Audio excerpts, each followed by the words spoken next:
Newsmaker of the Year, because we don't have to say that anymore. It's an established fact. You guys can come up, you just stand close. You know, yeah, come on, you come, Steve. So they call me the Newsmaker of the Year because, you know, I won the Cranes Newsmaker of the Year, and then we won the Midwesterner Newsmaker of the Year, and we all know it's a consensus position. That's it. So we didn't put it on the podium anymore. We just didn't need to. It's an established fact. But I did want to present, I wanted to talk about another award that I received, and we're receiving these awards at a faster pace than we're doing the press conferences, so we might do more press conferences. Maybe we'll do 3 a week so we can show all the awards. But this is a very good one. I don't think I told you about this yet, Pauline, but this is a beautiful one. The Northern Michigan Chamber Alliance Defense Industry Champion for 2026. And you see this, I won this award because I helped the defense industry in Northern Michigan in a way that no one has ever done before. So, yeah, I'll stand over here. You got it? You want to be in the picture, Pauline? Look at this. Got that for the camera shots. So this is big. You guys might not know that, you know, the Secretary of War, Pete Hegseth, recently was tasked with finding 3 test sites in Michigan, or excuse me, he was tasked with finding 3 test sites around the country for drone and unmanned aerial vehicle testing. And there was a big effort underway that I was leading along with John Roth and Ken Borton and Cam Cavett and our Northern Michigan delegation to try to get Northern Michigan to be one of these 3 test sites. And so you know that we were at the White House recently and we were working very hard to get this designation, working also with Jack Bergman, who's the congressman up there. And we all were working under the effort that I was leading, and recently Secretary of War Hegseth announced that Michigan was awarded one of these 3 site designations for the whole country. This is a huge achievement for Michigan, for Northern Michigan. This is big for Camp Grayling. A lot of these places up north where they're going to be now one of these 3 official test sites for the unmanned aerial systems and the drones. This is huge for the drone industry across our state.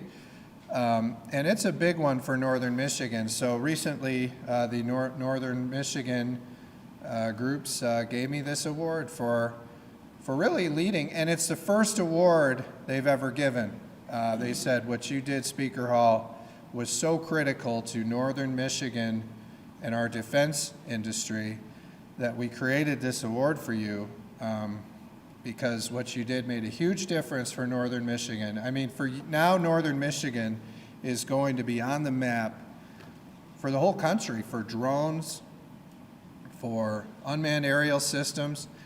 And by the way, I've had multiple people within the Whitmer administration tell me that because of President Trump's policies, these foreign drones, they're not buying. No one is buying these foreign drones anymore, and it's creating opportunities in Michigan for new drone manufacturing. And I think Northern Michigan is going to benefit the most from this with their new site designation. And I want to thank President Trump and Secretary of War Pete Hegseth for what they did to bring this site designation. I was happy that we were heard along with our Northern Michigan reps, Parker Fairbarn, Ken Borton, Cam Cavett, John Roth. We have a great group of people up there that worked with me on this, and but they could only give 1 award, so they gave it to me. Now that we've established that, I just wanted to, I should straighten this out. Let me. Just want to make sure it looks good in all your pictures. You like that? Okay. So anyway, I'm gonna turn it over to Pauline Wenzel, who's been doing a great job as energy chair. I appointed her energy chair. There were a lot of people who wanted to be energy chair. It was one of the most sought after positions, but it was an easy decision, and after looking at this plan that Pauline has put together, and she has been working on this for a long time, a year, working on this, and what I told her was, and really the reason I picked her for energy chair, Pauline did not want to just repeal what the Democrats did. That's, like you hear some of the other politicians, they say, we're going to just repeal what the Democrats did. That's not good enough. Yes, we're going to repeal what the Democrats did, but we're going to replace it with a modern energy law. So we're not saying go back to the 2016 energy law. We're not going to do that. We're going to create a new modern energy law with a focus on affordability and reliability, and that's it. We want to make your energy bill more affordable, and we want your power coming to your home to be more reliable. No more of these days where the wind blows just a little bit and your power goes out. We're going to have a modern, reliable grid, and it's going to be affordable, and your energy bills are going to go way down because of our plan. So I will turn it over to Pauline to talk about that. So welcome, Pauline, and you did a great job. I think these people in the media are very excited to hear about your plan, and I think they'll be very open-minded to covering it fairly. So let's hear it. This is a good one, guys. There, you can stand. Thank you, Mr. Speaker. And good afternoon. Thank you all for being here today. So there's a story that never really makes the news, but plays out in homes across the state every single month. A family sits down, opens the electric bill, and tries to figure out how they're going to make things work this month. Maybe they turn the thermostat down a few degrees. Maybe they buy the off-brand peanut butter. They do what Michigan families have always done, and they make it work. But they shouldn't have to. Electricity is not a luxury. It heats our home in January. It keeps the lights on in our hospitals. It powers the factories that gave our state our identity. When government drives up the cost of that electricity through mandates that have more to do with political ideology than engineering reality, it's not a talking point. It's a tax on every family that flips a switch. In 2023, Lansing Democrats passed sweeping energy mandates on a party-line vote to appease environmental lobbyists over the people of Michigan. The result has been higher bills, growing strain on the grid, and families paying for policies they never asked for. There's a lot of finger-pointing about who's to blame for this rising energy costs right now. Let's be clear. Under the Democrats' extreme 2023 energy mandates, utilities are forced to recover the full cost of these unrealistic, unobtainable green dream. Every dollar spent meeting these dreams shows up on every family's electric bill. Exactly what I predicted would happen in 2023 is now happening. Everybody's bills are going up. This is a direct result of the bill Democrats hastily wrote and naively voted on. Today, I'm introducing Project Lighthouse, a plan built on two pillars every Michigan family can understand. Is my power reliable? Are my bills affordable? Under my plan, those are the questions that drive every energy decision in this state. Our plan repeals the 2023 green energy mandates and restores a common sense approach that allows engineers, not politicians, to determine how to keep power reliable and affordable. It restructures utility planning so the Michigan Public Service Commission approves energy plans based first on system reliability and minimizing costs to our ratepayers. It evaluates how the grid performs under peak demand and extreme conditions, which we're seeing a lot more of. Because when it is 10 below zero on a January night, Michigan families have enough on their mind. One of them shouldn't be if their power is going to work. So Project Lighthouse also ends the practice of forcing families and businesses to fund outside political advocacy groups through their electric bills. Your utility payment should keep your lights on, not bankroll organizations you never voted for. Finally, it encourages investment in a stronger grid by streamlining how utilities can invest in reliability and resilience. 2 years ago, Democrats in Lansing chose talking points and unproven environmental policies over the people of Michigan. These bills correct that mistake. They make sure that when the weather turns and the grid is tested, my constituents, my neighbors, and my own family know that their power will stay on. And just as important, they bring peace of mind to Michigan families. No one should be lying awake at night wondering how they're going to afford the electricity they depend on every single day. Reliable power, affordable power. That's what makes these bills deliver. And that's what the people of Michigan deserve. Thank you. Wow. No, and that was great. And I know, Steve, you did a lot on this. So Steve's been great. You know, he's been doing a lot, too, for the drones. You're trying to do some big things for the Battle Creek area for drones. So we could really have a lot going on if we do Battle Creek and we do Michigan, Yes. up in northern Michigan. And appreciate all the work. Do you think in your district, Steve, how big of an issue is energy affordability and reliability? Is there anything you want to say? Or you? Sure. Yeah, go ahead. You know, we started to hear this at the doors in 2024 when I first ran about affordability, and energy costs were a worry then, and they've only gotten worse. And I think what Rep. Wenzel has done here in putting together this package is outstanding. Energy must be treated like long-term business. You cannot pivot in energy. You must transition. A goal of clean, more reliable, and affordable is always good. I don't think anybody wants to continue with dirty means of producing energy in a long-term way. But we also have to transition, not pivot. Those costs that we inherited with that pivot are going to be with us for a while. And what Pauline is doing is trying to reverse that trend, and we appreciate the speaker's support in this effort in trying to bring affordability to the forefront, along with reliability for the citizens of Michigan. Sure. Here, you want to go over here? So, no, and then just to go through this a little more, now, it's interesting. So since 2023, we ran the numbers, and by the way, how out of touch is the Michigan Public Service Commission? I saw these guys on, they made a video and they said that their rates are not going up. They said the rates are not going up. And then, you know, first it was a Detroit News, so I had to fact check it with a second source, and I did.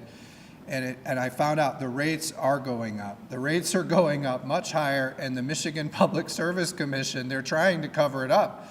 And you think they would know what these are. They're the ones that approve all these rate increases over and over and over, this Governor Whitmer board. So we looked at it. Since 2023, they've raised the rates by $1 billion. That's what they've done, largely because of the wind and solar mandates. They're trying to force all this wind and solar on us with the mandates, and all the construction is a big part.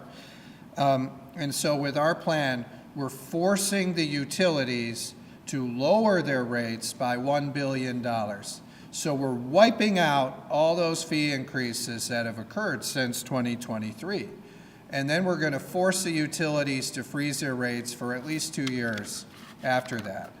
That's going to be key. So we're wiping out all of those increases. And we're going to actually do what the Public Service Commission should have done, which is never approve those rate increases. So we're going to force the utilities to lower their rates by $1 billion. That's going to wipe out all their rate increases since 2023, which is about the last 3 years. And then we're going to force them to keep those rates for at least another 2 years. We'll see. By getting rid of all these mandates, we're going to get rid of the mandates. We're not going to go back to what they did in 2016. We're going to get rid of the mandates. We don't want, we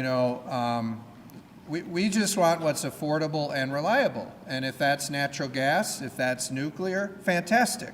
We need more of that. We need to get rid of all of these regulations and mandates that have forced them to raise the rates by $1 billion over the last 3 years. So this plan is going to save the average person, person, $500 a year on their energy bill. That's the impact of what the House Republicans are doing. And what we're going to do is we're going to end this program where they, they spend, millions and millions of dollars to try to get the waste reduction by 1%. So what they're doing is they have this in the law where they say you must do 1% less energy than the year before. And in order to do that, they're spending millions and millions and millions of dollars to try to lower that by 1% every year, the amount of energy used. Rather than try to do that, we're going to get rid of that. We're going to get rid of the regulations and the mandates. We want more energy production. We don't want less energy production, right? With the data centers that are going to require a lot of energy, a lot of the other ideas out there. As Michigan is growing, we're going to use more energy. We don't want to use less energy. And instead, we want it to be affordable and reliable. So what we're going to do is we're going to get rid of that. Now, I'll give you, they gave some statistics to us, and they said the average Michigan family has been overcharged $760 for the last decade. So you're paying $760 more than you're supposed to as they do all of these stupid programs to try to reduce the amount of energy used by 1% a year. So we ran the numbers, and to break even on this program, you would need 30 washing machines at the $25 rebate they offer you, or 70 power strips at the $10 rebate they give you. And that's just one of the gimmicks they use. But this is no, they're charging you more to spend tens of millions of dollars to try to reduce the amount of energy spent. And that's one of the major drivers that's driving off the cost. So we're going to get rid of that. That makes no sense. We're just instead going to have affordable and reliable energy. We're going to change the way that they make their decisions on the Michigan Public Service Commission, and we're going to force the Michigan Public Service Commission through the law to use two things they care about: affordability and reliability. So does the plan in front of you make energy more affordable, and does it make the grid more reliable? Those are the factors they're going to consider instead of all these stupid factors like environmental justice and social issues that they use to determine energy, okay? All of this stuff they're doing, all this political stuff, all this social and environmental justice, that's what's raising your rates by $1 billion. We're going to get rid of that. We don't need social and political issues in our energy, so we're going to take that away from the Public Service Commission and tell them only affordability and reliability. What is making our energy bill more affordable, and what's going to make the grid more reliable? And that's how they're going to make their decisions. And then one more thing on here that we're going to do is we're going to stop, they're paying millions of dollars a year in your energy bill, off your energy bill, to lobbyists and activist groups to lobby for these things that are raising your rates. So I'm going to give you an example. I got the slides back. Look at these groups. So they're paying millions of dollars a year. They're charging you on your energy bill. And then they're paying lobbyists and activist groups millions of dollars to raise your rates. We're going to take that away. We're not going to do it anymore. So look at this. The Michigan Environmental Council. Your rates are paying this group to move 100% toward clean energy. And by the way, the board that distributes these grants, guess what? They all own these companies. They all own the clean energy companies. So there's a board that all own the clean energy companies. These people are very conflicted. Now, they tell us that these people are supposed to be looking out for the ratepayers. They don't give a shit about the ratepayers.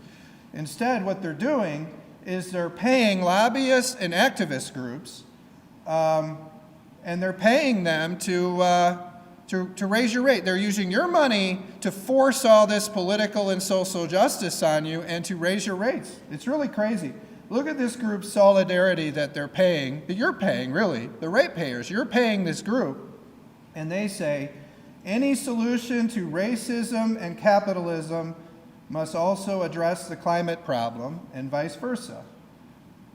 This is who they're paying They say that this group is trying to lower your rates, but they're not. They're pushing their social views on you, and they're pushing this wacky clean energy scam that's not working. I mean, by the way, it is now the consensus position that the Democrat energy law that they passed will raise your rates by thousands of dollars. That's the consensus position. Everyone agrees with that.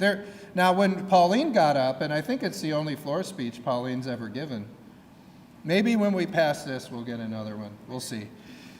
And we love when Pauline gives her speeches, but she makes them count. And Pauline, when you gave this speech, you told us, you said, this is going to make the rates go up. And there were a bunch of people arguing with Pauline and said, no, it's not. No, the rates are not going to go up. Well, it is now the consensus position. Even the utilities agree with me and Pauline. The rates are going up significantly because of all the wind and solar mandates that they're forcing on us. They're too expensive. They're not reliable. They're not affordable, and they're not reliable. You can't power data centers with windmills and solar panels. You can't power manufacturing plants with them. And also, they cost so much to build up all this capital everywhere, and you need so much of it because it's not efficient. Look at these groups. They're getting paid by your bills, by these lobbyists and activists. They're getting paid. The Citizens Utility Board of Michigan. That sounds interesting. And look at this. The environmental implications of investment in clean energy. They're all using social and environmental justice. They're not focused on lowering your rates one bit. These guys. Great Lakes Renewable Energy Association. And they're formed to expand clean renewable energy in solar and wind. That's what all these groups are. They tell you that these groups are fighting to lower your rates. They're not fighting to lower your rates. They're getting paid by you to force wind and solar on you, which is raising your rates, which is why we're gonna get rid of them. We're not gonna pay them anymore. We're gonna stop paying them millions of dollars. So I thought I would point that out. Now I know the governor proposes in her budget actually giving more money to this. We're gonna do the opposite. We're gonna eliminate it altogether. So yeah, we've got a great energy plan. Anything else you guys want to say on it? All right. Did a great job. Thanks for your work on that, Pauline. You're doing a great job. And I know Steve, this guy, he said, every day Steve is on me. We need to lower people's energy bills. So great work on this, Steve, as well. So I think you got other things to do, Pauline. So we'll see you guys. All right. No, I just wanted to move on to another issue. First, this ridiculous. Do you guys see? Now, they told me the Democrats in the Senate today, all they did was they voted on one bill, I think, and I don't know what it was. Do you know what it was, Brandy? What? Medical debt. Yeah, so we'll see what happens with that. But what we're trying to get them to do is we're trying to get them to pass this law to save all the doctors. Have you guys seen this? The doctors, they're all going to lose their licenses because they're out-of-state doctors, and we're in a compact that allows these doctors to be licensed in Michigan. And my understanding is very soon, if we don't pass a law to renew our membership in the compact, the doctors are not going to be able to practice in Michigan anymore. And I looked at this, during the Democrat trifecta, and we all heard Mike Duggan say that the Democrat trifecta, they did nothing. They ran on all these issues and they did literally nothing, except for increase your energy bills. They did nothing else. Well, here's another example of the Democrat trifecta doing nothing. The House passed a bill to renew this compact in 2024, and I think it was 105 votes, and the Senate did nothing with it. It never passed the Senate. The Senate chose not to run the bill. Here we are. It's 2026 now. We passed this bill to continue the medical compact and have all these doctors keep their licenses in Michigan. We passed it once in March of 2025. It passed very easily. It had 105 votes, I think, and then we passed it again in February of this year, and it had, I think, 102 or 105 votes as well to pass it through the House. So we've passed this bill now 3 times. Once when Joe Tate was Speaker. I give Joe Tate credit for that. He moved it. Winnie Brinks sat on it, blocked it, killed it. Now, again, in 2025, we passed it. Democrats aren't moving it. And again, in 2026, we moved it. Democrats aren't moving it. I know a lot of people, including Roger Houck, who was the sponsor of a similar bill in the Senate, are calling on the Democrats to pass the House version of this bill, and let's get it over to the governor and let's get it signed before spring break, because I think that during spring break this is going to expire and you're going to have thousands of doctors that can't practice in Michigan anymore. I don't know what the Democrats' problem with this bill is. When I talk to the Senate Democrats, they don't really seem that familiar with the bill, and they can't really give me objections. But I certainly hope that the politics will end. I certainly hope this is not because of a problem that the Democrats have with the bill sponsor, Riley Linting. I know Riley Linting has been working very hard on this. This is the first bill she introduced. She's worked very hard ever since she got elected. She told me we need to ensure that we improve access for care, medical care in Michigan. We want to have all of these doctors licensed. We want them to be practicing in Michigan. We want to have better regulatory policy in our state so we can have more healthcare access, not less. So I would really encourage the Democrats, including the person I endorsed to be their next leader, Darren Camilleri, to help Riley Linting and I get this across the line. Wouldn't this be a nice gesture from Darren Camilleri? I endorsed him. I knocked Sam Singh out of the legislature. And by the way, none of the Democrats have endorsed Sam Singh for their leader. Have you noticed that? There's not one Democrat who's put their name out and endorsed Darren Camilleri for their leader. I did. I endorsed him. I'm picking the Democrat Senate leader, Darren Camilleri, so he kind of owes me, to be honest. I got Sam Singh to drop out of the race, and then the legislature, which I was not trying to get him to drop out of the legislature. I was actually just trying to help Darren Camilleri win their leadership because he would be much easier to beat in the negotiations. So I feel like Darren Camilleri owes me. So Darren, just tell Winnie Brinks, you're good, and let's move this bill. Let's allow all these doctors to be licensed. There's nothing wrong with Riley Linting introducing this bill. It's passed. All the Democrats in the House voted for it. And I just think that, Darren, he's going to grow into the position, right? And as he's growing into the position, Darren's going to have to learn. We got too much to do to worry about who gets the credit. And I think if the Senate Democrats step up and they actually put this bill over the line, everyone's going to get credit. Riley Linting will get credit. The Democrats will get credit. The governor will get credit. We'll all get credit because really we deserve credit if we've saved all these doctors' licensure, okay?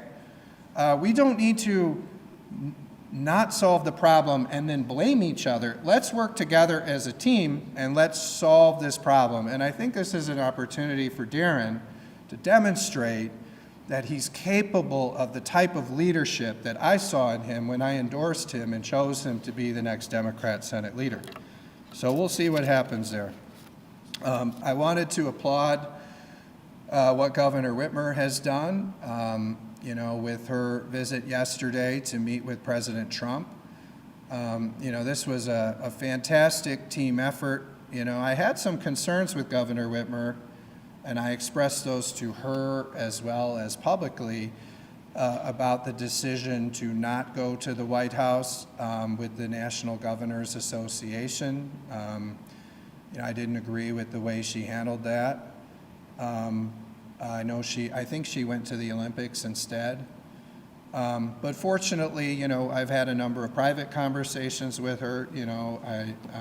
I've expressed it publicly how I felt about it, but give her credit, right? She figured that out, and she was there with President Trump yesterday. And I'll say that really that what's been going on behind the scenes on a number of these issues has been a very unified team effort. I shared with you last week the need to fund the new runway at Selfridge. And remember, this started when Governor Whitmer and I asked President Trump to move the timeline. Let's get this done in 2028 before President Trump leaves office. That is where this started. We asked for that.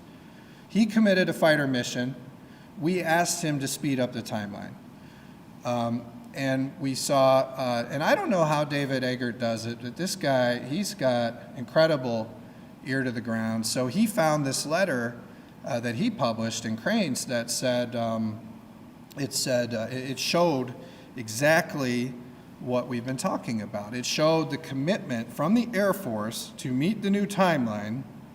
It explained what the Air Force is doing, which includes the hangars, and it appealed to us, but we need you to fund the $152 million for the runway.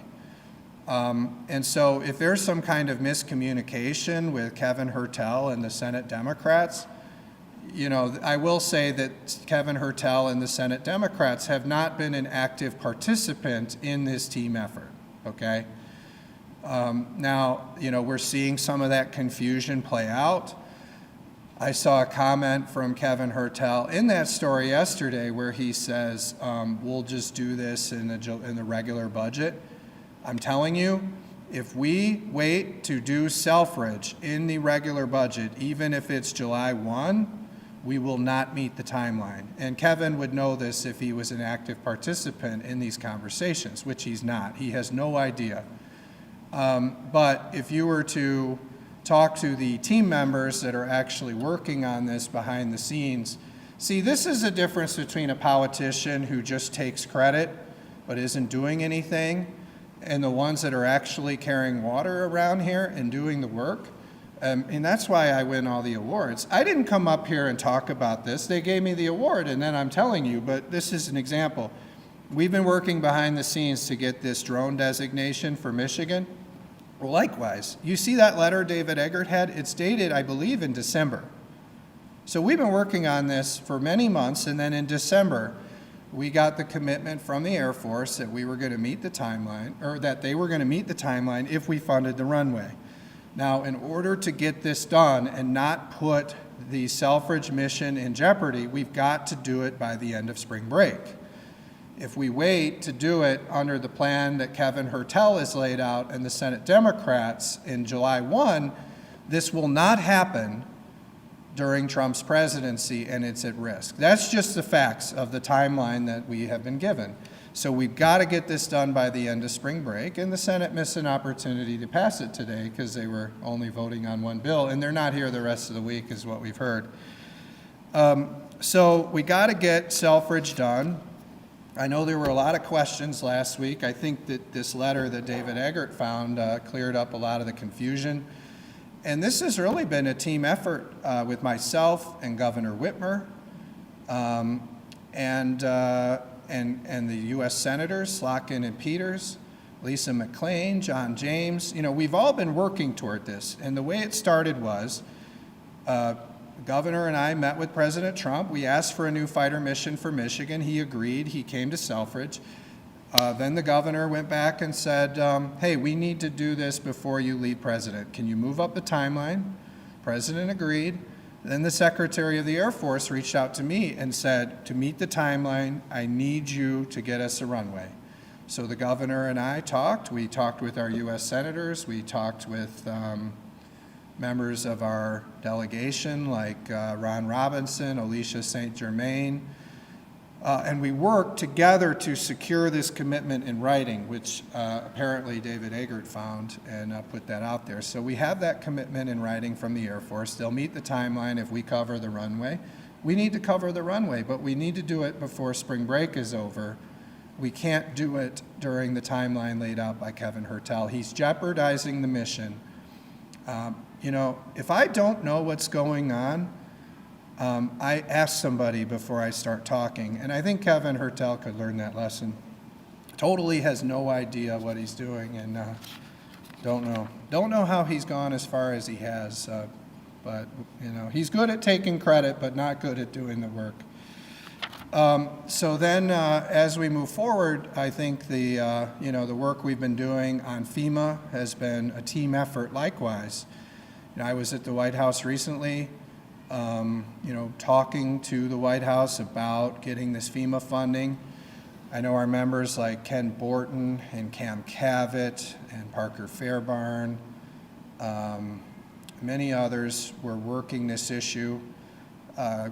Congressman Bergman and I have been working this. I know Congressman Bergman has been talking to President Trump about this, including earlier last week. Lisa McClain has been very helpful. So essentially, we've all worked as a team.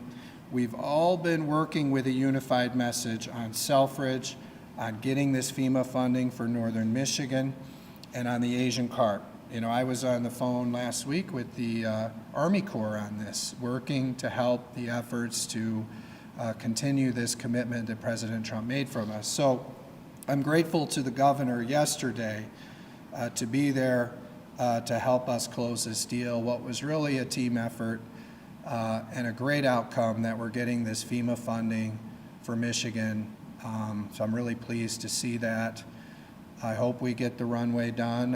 I'm sure that us moving this last week helped her in her conversation with President Trump to show Michigan's commitment to getting this done and meeting the timeline so we get this done during his presidency. And we continue to see support and progress on the efforts to build a barrier to keep the Asian carp out of the Great Lakes. And you saw that renewed commitment yesterday from the president. So I'm very pleased. I bet if you ask the governor, I bet she never had this many meetings with Biden. And you just see how much President Trump cares about what we're doing, and a great team effort. And I give the governor a lot of credit for being there yesterday and getting that commitment finalized. So that was a great thing for Michigan. And you see those of us that are actually working as a team, carrying the water, versus the ones that just show up at the end and try to take credit, people like Kevin Hertel and many others. So I'll stop there. I don't know if there are any questions. Yeah, go ahead. How are you doing? You know, we missed you the last couple weeks, Jordan. You must have a big scoop that you've been in. Really? That must be a big story you're working on for Bridge. One thing I like about Bridge is they don't force them to recycle the same story every day when they don't have anything to write about. They really give you room to do investigative journalism. And what you guys have done exposing a lot of these economic development scams, I don't think you'd be able to do if you weren't given that ability to really research things. So that's a much better model than the ones that just regenerate things every day. So my question actually goes back to, I just want to make sure I didn't misunderstand you earlier. When we somewhat talked about the 5 bills that passed in the Senate regarding medical debt caps, barring foreclosures on homes with medical debt, et cetera. Were you saying that you won't take up those bills unless the compact bill is first taken up and passed by the Senate? No, I just know they weren't, typically they don't do anything, so I don't think they're here this week. You're saying they passed 5 bills? Yeah, they passed 2 bill packages. They were ones that were called for in Oh, yeah. state address. And did you, yeah, so what I would say is, I think the medical debt is an issue we have to be very concerned about. The medical debt, and someone told me it's 25% of all debt is medical debt. I think there's some concepts that we can work with out of the bills. I know Jonathan Lindsay has been working on this, right? And Jonathan's a smart guy. I know Angela Regas has been working on this in the House. What I would say is we want to see medical price transparency. These, I know those bills are kind of related. If you look at those bills, they say that you can't collect debt unless you open up your books and you have the price transparency. Did they pass that one? No, Yeah. Lindsay did call and pass it to him. Yeah, so I think we want to look at including that because these guys they won't tell anyone what they're charging for their services. And we saw, by the way, the hospitals just the other day, some of them are asking for a 44% rate increase. It's outrageous. And that's why we need the price transparency. So we want people to see what they're charging. And that fits together pretty well with the medical debt because the law says, the consequence of not revealing their pricing is they can't collect any of this medical debt. So I think those fit together well. We're also looking at our new regulatory board that will be holding the hospital executives accountable and opening up their books. We want to look at their nonprofit status and ensure that they're not making big profits. We also, because if they're making big profits, they can lower their rates. If they want to stay nonprofits, we also need to look at these big mergers and acquisitions. These hospital systems are getting so big. And we thought it was going to lower the rates, but the studies are telling us it actually increases the rates considerably. And then you have one that wants a 44% price increase in 1 year, which is ridiculous. They're just proposing it in 1 year. I think it might take a few years to kick in, but they come in and say, we want to raise it 44% this year. Just crazy to see that. So I like this issue, but I'd like to, it's incomplete, and we want to see these other things go into place too. Yeah, go ahead, Kyle. Would you vote on the Senate legislation that would keep the UIA from going back to collecting benefits from that were improperly paid during the pandemic? No. Non-fraud beneficiaries? No. Familiar with this? No, I'm not familiar with it, but I don't think I would vote for it now because I know we've been working hand in hand with the Unemployment Insurance Agency and their director, Palmer. I know him very well. I meet with him a lot. A lot of this was paid out. A lot of it was fraud, but a lot of it was paid out. And I guess the way that I view it is, number one, we want to establish that the communication was there. In most cases, the people that were overpaid your tax dollars have been communicated with many times, okay?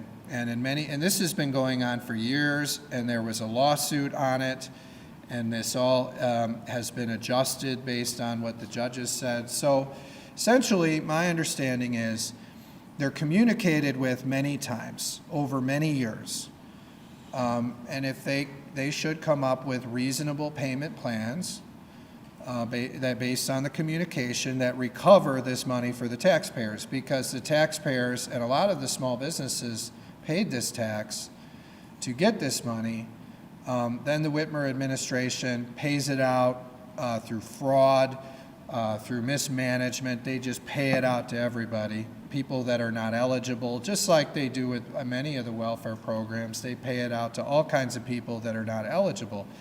So when we find that, like in this case, we want them to repay, but over a reasonable payment plan over time, and we want to make sure the communication was there. Now, in the examples where there's not communication, we need to do something about that. So I do not support the agency going to people that they did not communicate through some kind of error and then trying to force them to pay in a very quick way. I don't support that. So what I do support is measured, reasonable repayment plans with people that have been communicated with and figuring out a reasonable way to collect that money over time. Go ahead, Elena. Quick question to clarify. So to hold up over the interstate physicians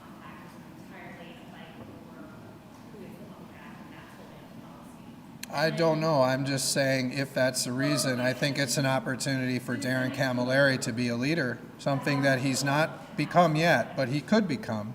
I see it in him. That's why I endorsed him for Democrat leader. I see Darren Camilleri's potential.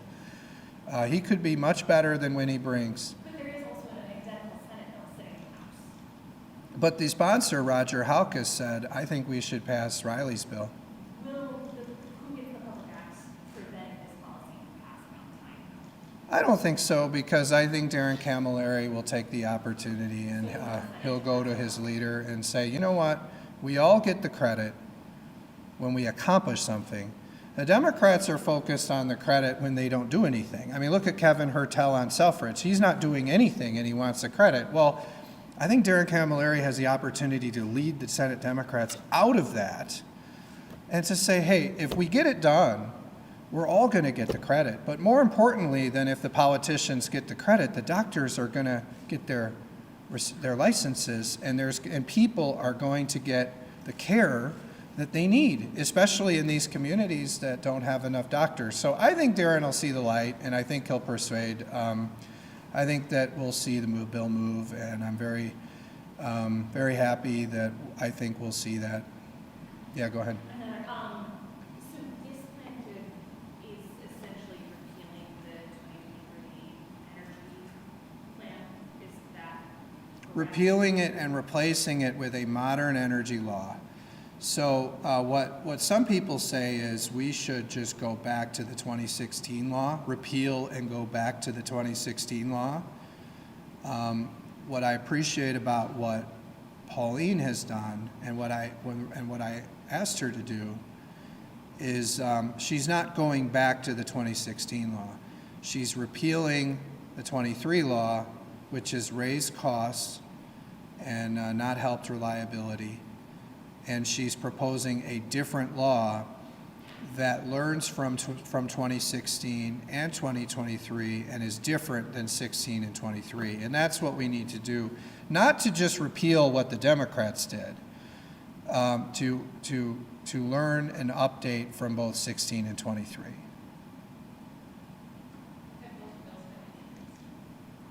I think so. I think they were introduced yesterday, so you'll probably see them today. But I will promise you we're not going to vote on them today. I know she doesn't like it when I do that. Go ahead.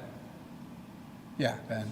Partially to blame these out-of-control rate increases. Right. Bad decisions made by the PSC. Yes. Also, some justice groups and environmental groups. Yeah, they're wacky. And while, there's certainly a lot of blame to go around for what the PSC has done, Yeah. don't the utilities deserve some of this scrutiny here? They've made great requests. They said that they're going to use the money to improve the grid, and that doesn't come to pass.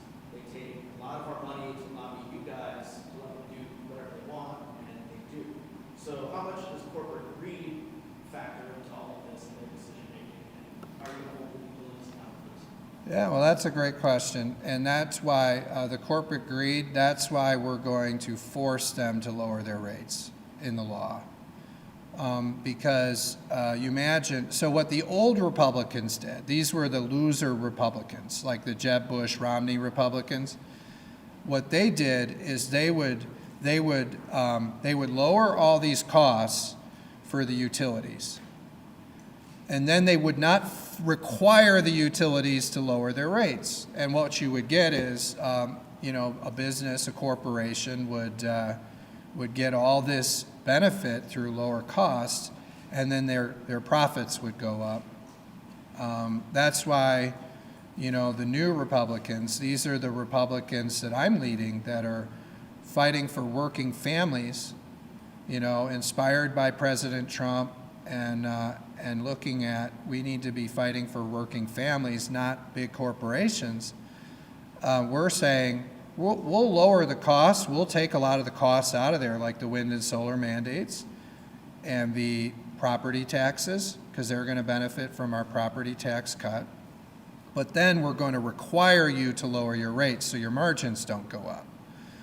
And that's because of what you said, which is that we no longer can trust these corporations to just do it automatically. I mean, you see you know, look at them. I mean, GM, they're making a lot of money, and they keep asking us for hundreds of millions of dollars, you know, and they say, "Hey, we're going to run out of money if you don't pay us." And then you look at their statements, and they say, "You would have been fine without this money from us." That's also why we're doing this with the hospitals. We're saying, look, we pump billions of dollars a year into the hospitals through the DHHS budget, and they're always saying they're on the verge of bankruptcy. And then we look and we see all the new buildings they're building, and all the executive CEO pay and seven-figure pay. And we're just saying, look, show us your books, a regulatory commission. We'll make sure you're making enough money to stay as a nonprofit. But we're not gouging people anymore, gouging them and then asking for a 44% rate increase. I think the trust in a lot of these groups is going away, whether it's the hospitals, whether it's the energy companies, the insurance companies. You know, they're all getting richer, and the working people, we're not getting the same. We're actually getting stretched further. So that's why we're doing it this way. Great question, Ben. Yeah, go ahead. Yesterday, several bills came out of the Transportation and Construction Committee about the taxing the miles. Oh, of yeah, the, yeah. Trucking. Is that something that we'll see take a vote or give a position on that, the outcome? Well, that was interesting. Yeah, he's talking about there were some bills that had to do with vehicles miles traveled for the diesel trucks, the big trucks, like semi trucks, and you know, Pat and I've talked a lot about this, and Pat Outman's done a great job as the transportation chair. Nobody thought we could get the roads deal done that we got done. That really contributed to me being Newsmaker of the Year. Nobody thought we could get it done. Pat led that for us and did a phenomenal job in getting a great roads deal. Now he's working on the electric trucks. Now what Pat tells me is there's already a system in place to do this for these big trucks. You don't have that with regular cars. We did not consider this for the regular cars, but the big trucks, they already have a way of doing this, and kind of in their the way that they log miles. You know, this fits better with big trucks than it does with regular people's cars. The concern is that the big trucks, electric trucks especially, can drive all the way through Michigan without paying anything, where a regular truck at least would largely have to stop at a gas station and fill up in diesel fuel, and we're getting a tax from that. So this was not something that was developed enough to be included in the roads deal that we made. And then I saw a lot of the corporations were against it. I don't know why. I was kind of surprised to see this Glenn, what's his name, that Governor Whitmer just appointed to one of the boards. I think she appointed him to the Northern Michigan board, Glenn Stevens. Yeah, he's a pretty partisan Democrat. So he opposes it. And Whitmer just appointed him. Was it Northern Michigan board? Yeah. He's a big Democrat with Mich Auto, so he's against it. And what was it? Michigan Chamber, were they against it? There's some groups that were against it. So we'll have to understand why those groups are against it, understand where they're coming from. I was surprised to see that. These are largely the groups that lobby us for road funding, and then when we put a solution on the table, most of them oppose it. How it is. Anytime we propose any solution, they all oppose it. And by the way, did you see now the telemarketers, they're coming out against our property tax cut, because the telemarketers are going to pay for it. We're going to tax the telemarketers to pay for the property tax cut, just like we're going to tax the lobbyists. And by the way, I was talking to a multi-client lobbyist the other day. I don't like to admit that, but I did.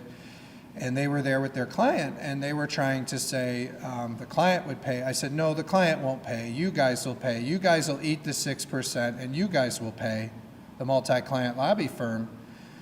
Because you guys, I read the stories, you're making record profits, and you're spending more on lobbying than ever before, you guys don't need to collect the 6%. You can just remit the 6%. So the lobbyists will pay for the 6%. The telemarketers are going to pay too. We're going to tax the telemarketers, and they're going to pay to lower your property taxes. You're going to save $900 a year when we get rid of the state property tax, because the telemarketers and the lobbyists are going to pay for it, and all these luxury services, the limousines and the private jets and everything else, they're going to pay for it. And the political consultants, and I heard from a few political consultants, they're not happy. I hate to say it, but Perry Johnson will probably pay a lot of money with this tax between the political commercials and the consultants and everything else.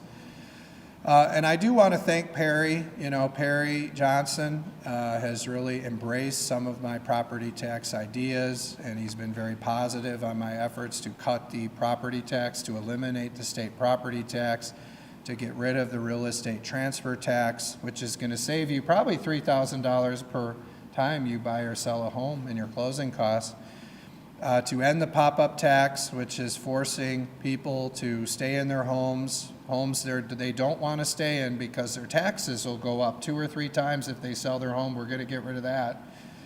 And then we're going to get rid of the personal property tax, and we're going to force the utilities to lower their rate by $1 billion.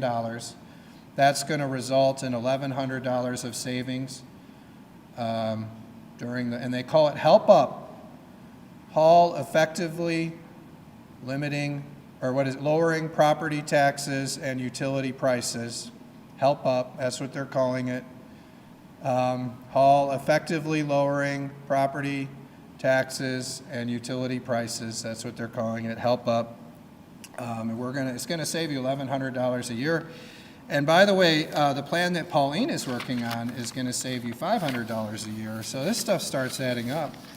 But anyway, I want to thank Perry for that. He's really been embracing our property tax efforts and has been saying a lot of positive things about me. And I also want to thank John James. He was very supportive of what I've been doing on Selfridge, and he made a video about that, so I appreciate that very much. It's just so great to have so many gubernatorial candidates out there helping to highlight and amplify the work of the House Republicans, and very grateful for that. So we're going to see why these guys are concerned. We weren't able to get that kind of a proposal in the roads deal. And we're going to continue to work to kind of smooth out concerns. And the goal is to get these electric trucks to pay for the roads they're using. These electric trucks are much heavier than the regular trucks. These batteries are so big.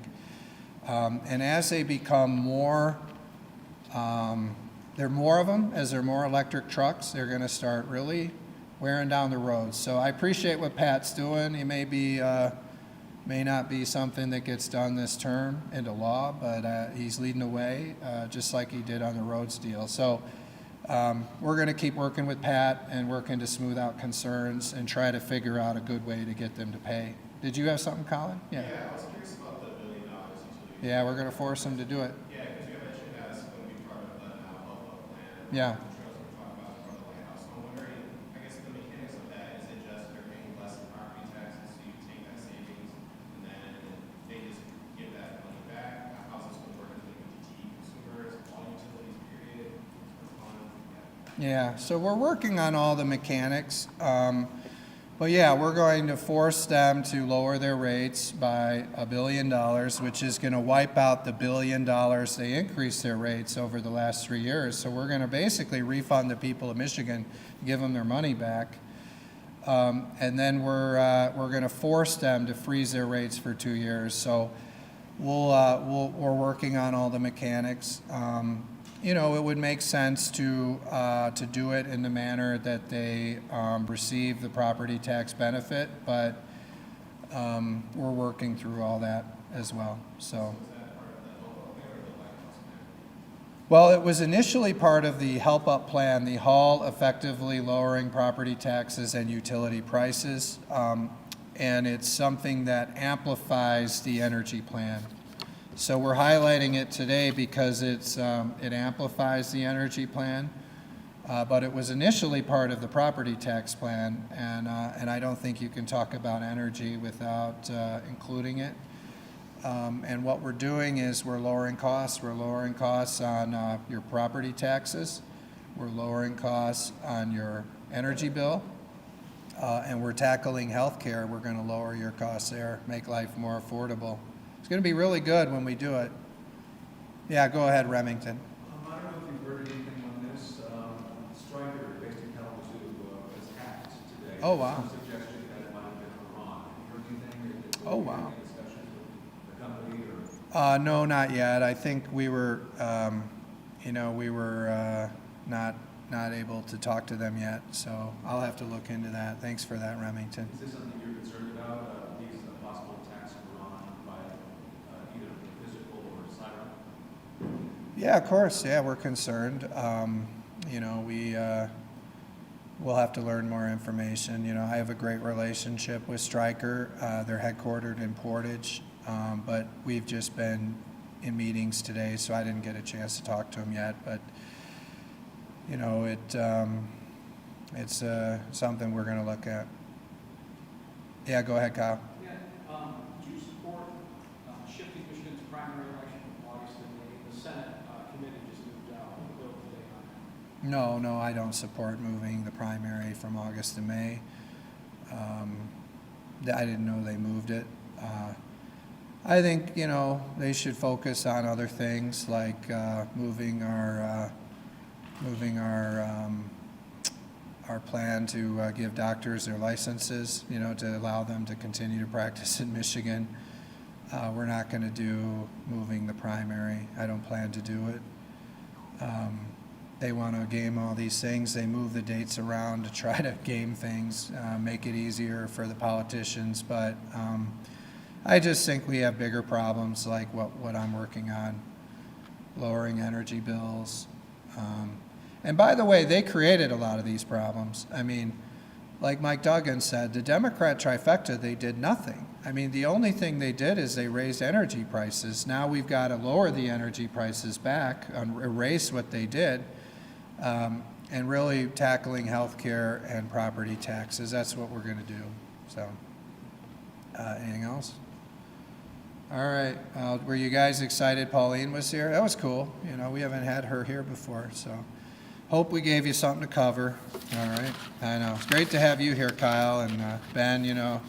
They send in some subs sometime, but I can't wait to use those pictures you took of me. Figure out creative ways to use them and not give you the credit. What? I know we are. Yeah, we're like the Democrats in the Senate. We take and we don't give credit, to the right people. The Republicans, they used your Whitmer photo?